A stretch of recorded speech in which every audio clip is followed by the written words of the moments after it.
Être saint, ce n'est pas être un Superman de la morale, ni même un super-héros tout court. Être saint, c'est dire oui à Dieu tel qu'on est. C'est accepter d'entrer dans une aventure avec Dieu, accepter de se laisser façonner par lui et devenir le reflet de sa sainteté. Je ne suis pas un saint, dit-on parfois avec l'air triste de celui qui subit un échec. En effet, Dieu seul est saint, et il propose à tous d'entrer dans son projet de vie, dans l'amour qui nous fait grandir. Qui que nous soyons, nous avons en nous une part du divin, qui ne demande qu'à s'épanouir si nous le voulons bien. Le prix à payer ? Accepter de se laisser conduire par le Christ. Autrement dit, nous laisser déranger dans notre petit monde bien construit, dans notre religion bien à nous, dans notre propre vision du prochain et de l'humanité. Devenir saint à la suite du Christ, ce n'est pas être un prix Nobel de vertu.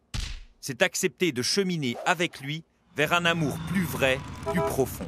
Avec nos grandeurs et nos faiblesses, nous sommes appelés à être des reflets de la gloire de Dieu tels que nous sommes.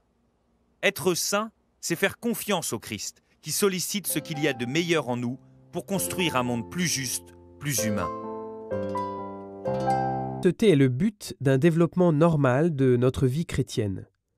L'épanouissement des vertus, l'exercice de la prière, la croissance de la grâce. La sainteté n'est pas réservée à quelques élus.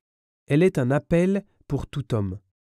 Nous sommes tous appelés à prendre le chemin de la sainteté.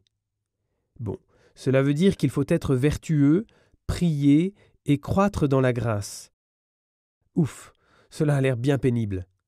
Oui, mais seulement s'il manque le moteur. Sans cela, rien ne va. C'est quoi le moteur ? Qu'est-ce que le moteur pour avancer sur le chemin de la sainteté ? C'est l'amour. Sans l'amour, rien ne va. Mais si nous prenons au sérieux l'amour, il nous protège de la médiocrité.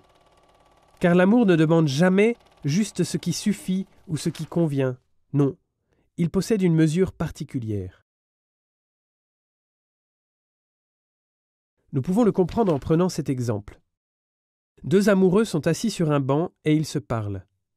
Est-ce qu'on entendrait dans leur conversation les phrases suivantes ? « Est-ce qu'il faut que je te voie déjà demain ? Est-ce que ça ne suffirait pas si je t'apportais une seule fleur ? Est-ce que vraiment tu veux tout un bouquet ? Ça fait 5 minutes que je te parle, est-ce que je peux m'en aller enfin ?» Non, on n'entendrait pas cela chez les amoureux.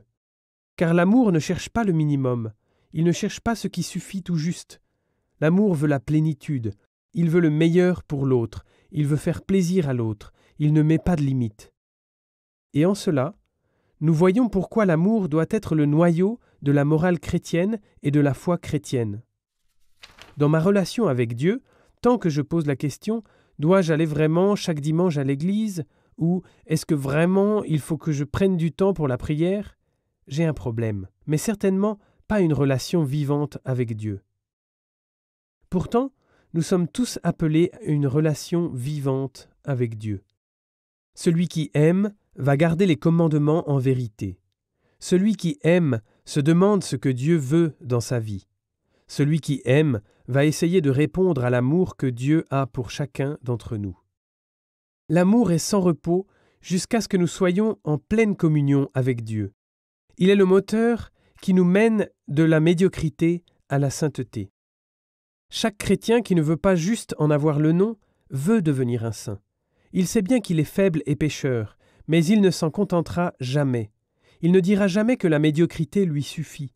La sainteté, c'est son but. C'est le but auquel nous sommes tous appelés.